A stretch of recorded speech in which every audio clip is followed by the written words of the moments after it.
Hi guys, I hope you're all doing well. Today I wanted to talk about something that I have recently completed and just want to give my review and my thoughts on it, and that is The Handmaid's Tale, the book. So I picked up The Handmaid's Tale, the book, after I tried to watch the TV show and just could not get into it at all. It was far too slow to me. I didn't really care about the characters, I didn't really know what was going on, and so I got the book instead, and I finished reading this in 3 days. Now, if you've seen my book haul, you'll know that I bought all these books last year, and I finally gave up on Little Women because I just couldn't get into that, and I picked this one up next, and it is fantastic. It's such a good book, and I highly recommend it. So I wanted to talk about it, the good points, the bad points, what questions it left me with, if any, and just what I thought overall, because it is a fantastic book. So what is The Handmaid's Tale? The Handmaid's Tale follows the story of Offred. Now that's what I call her, but I think her name is actually Offred, because much like they do, I think it's somewhere in Europe where their last names are their dad's name with their gender on it. So if it was Simon, it'd be Simon's daughter or Simon's son. It's very interesting, and so the reason that these characters get renamed from their original birth names is because they have been assigned a man, a family, and her name is Offred, so it is of Fred, but I call it Offred because I think it's prettier. There is also of Glenn. Janine is a name that we know of, but that's her birth name, and it is just a very interesting tale of how in this dystopian world the government has been overthrown and a new party has come in that made it so that women do not have equal rights to men anymore. Women are now seen as birth givers. They are tools to continue the human race, and they are spread out every few years from household to household, trying for a child with the man of that house, even if he does have a wife, which is very interesting, until she ultimately has a baby and the wife gets to keep it as her own, or she does not complete her duties and can either be cast out with other women who cannot have children, or will be moved on to a new house where hopefully she will have the child again. Now in the book, Offred, I'm gonna call her that. I'm sorry, I know it's not right, but it's like my dad used to call Hermione Hermione, so I'm gonna call her Offred. Offred is in her 30s in the book, and so her time of having children is coming to the autumn side of things. If you think about life cycles in seasons, she's coming into the autumnal season of her child rearing days, and so her having a child is paramount, because if she does not, then she could be seen as someone who is sterile or cannot have children, and she will be sent out into the world where basically those women that don't help the country in any way go to die, basically. So we don't actually know when this book is set. Obviously there are things that they talk about that are relevant to our day-to-day lives, like cigarettes and alcohol and women wearing scantily clothes and cars and telephones and stuff like that. So it is quite present day, but we're not ever explicitly told when it actually is set, which keeps it very open-ended, but also I kind of would like that little detail just so I could really pinpoint where we were and what was going on. And basically we follow Offred's story of her living in this house with her maids who look after the commander, the man of the house, and his wife, as well as her, because she is the one that is trying to have the child.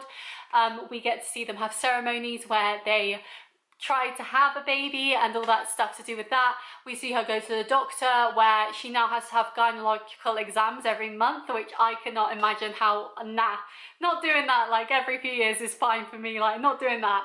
And we also get to learn a lot about her past, what led her to this point, as well as some interesting information about the people around her, possible romances, which is something that is not seen really in this dystopian world, and her finding an old friend and being updated into what is really going on. It was a fantastic read, really interesting. As I said, it only took me 3 days to actually finish it, but that doesn't mean that it's all good things. So I'm going to start off with the good, then move on to the bad. So what I enjoyed about this book was the pace of it. It was written really interestingly, and each moment made you want to continue reading to find out more. You really got to understand the character on a deep level that you need to have with this sort of book, because there's so much going on that you almost need that main character to ground you in the situation and to understand what is happening around her. And to have this first-hand account of everything going on was really fascinating to read about, because it seems so crazy to us to even think that this could ever actually happen. And so hearing it from first person rather than third person is really integral, because we then care about this character, we care about what she's going through, and we care about the story we're being told. I really liked how, even though it was very annoying for my sleep schedule, I really liked how each chapter ended with a bit of a cliffhanger that made you want to keep reading. You never wanted to put the book down because there was so much intrigue happening to you, and as more and more things came to light, it was just like, what is going on? What is happening? This is so exciting. I really enjoyed how quickly and easily it was to actually read the book too. So some of the chapters are only, say, 2, 3, 4 pages long, and so say you like to read a chapter a night or something like that, you could easily get through this book quite quickly because the chapters are quite short and quite concise. That doesn't mean that they're boring, it just means that they get to the point and really keep the momentum going of the whole story. And while some chapters are longer, because you're so invested, they don't feel like they're dragging on, and it is just really interesting. So you can easily fit this book into pockets of time as well, because you don't have to be so engaged with it that you have to keep an eye on everything that's going on, because the chapters are so short, you can easily come back and quickly go back into the story and start where you left off, rather than feeling you're halfway through a chapter and it's just dragging and dragging and you want to see where it's actually getting to. There was never a moment that I didn't enjoy reading this book or got distracted or didn't care. For any moment that I wasn't reading the book, I wanted to read the book because I was so intrigued by what was happening in the story. And now the things that I didn't like about the book. I didn't like the cliffhanger at the end. So at the end, I won't spoil it, but it does end on a cliffhanger, and in some ways that annoys me because there isn't a sequel. There is another book that has the happenings of 15 years past the happenings of this book that reference this character, but not directly correlated. So I feel the story that we have here is very open-ended and we're never really going to know the ending, and that is kind of annoying. The point of a story is to have a clear beginning, middle and end, and while ending on a cliffhanger is very exciting and makes you want to know what happened, knowing that there is actually not really any answer and everything is up for interpretation is quite annoying. I'm not in GCSE English anymore. I don't need to explain to the teacher why the curtains are blue. Like, I want my story to have a point and purpose, and while it has obviously had a big effect on me because I want to talk about it and want to explore it, it is very annoying still that I don't actually know what happened to Offred. I don't know what happened to her husband, her child, her family, like the family she had been put with the, I guess, Fred.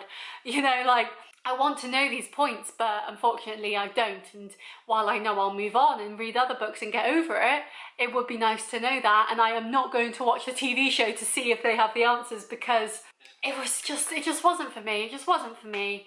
I'm amazed I enjoyed the book as much as I did with how much I hated that TV show. Just nah, not good, not good. So while I said in the things that I enjoyed, I liked the mystery, I also kind of hate the mystery. As I've just said, I want to know what's going on and I don't know. So if you have any answers, then please let me know or direct me in the right direction, because I need to find out what happened to these characters. I can't just be left like this.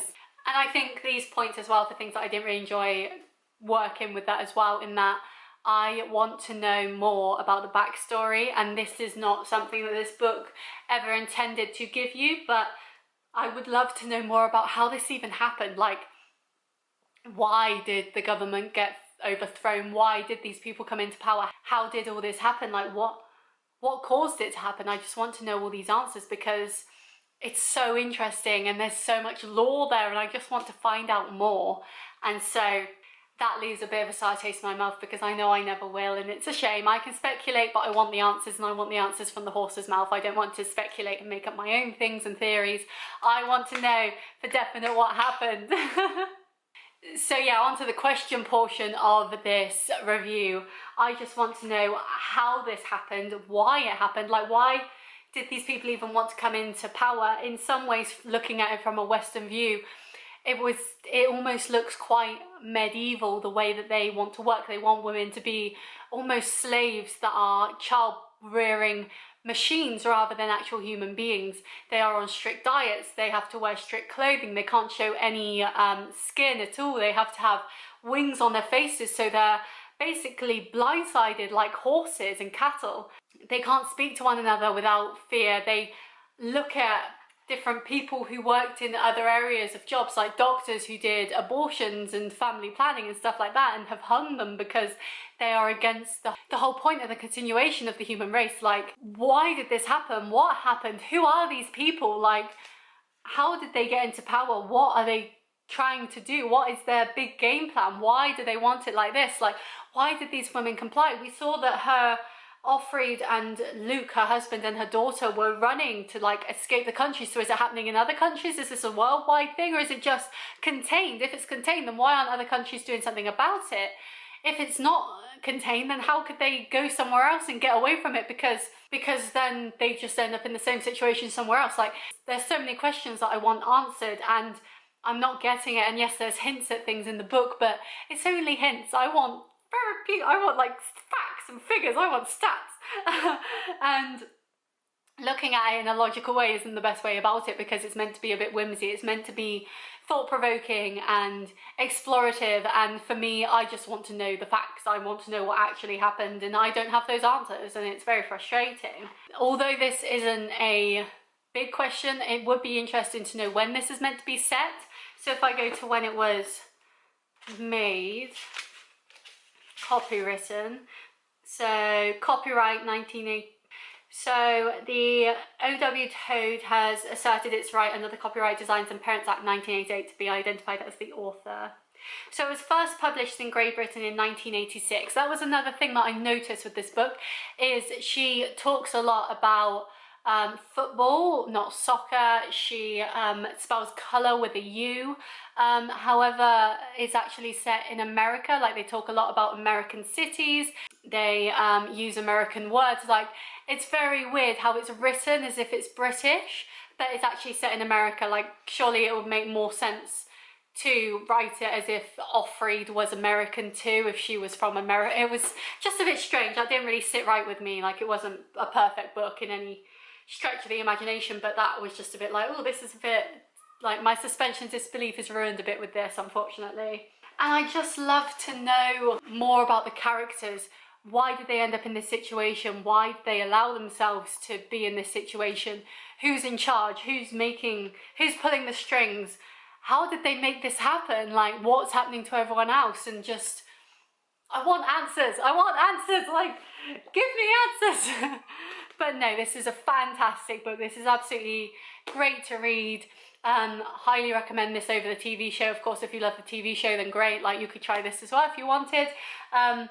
But I really, really enjoyed this book. I thought it was really interesting. I wish it went more in depth, but obviously that's not the point of the book. I just wish there were other books that went more in depth with the world and what was happening and where it was happening and why. And I just think that this is a fantastic read for anyone who's into the sort of dystopian world. If you don't mind a bit of gore as well, because there are a bit more gory bits with the hangings and the executions.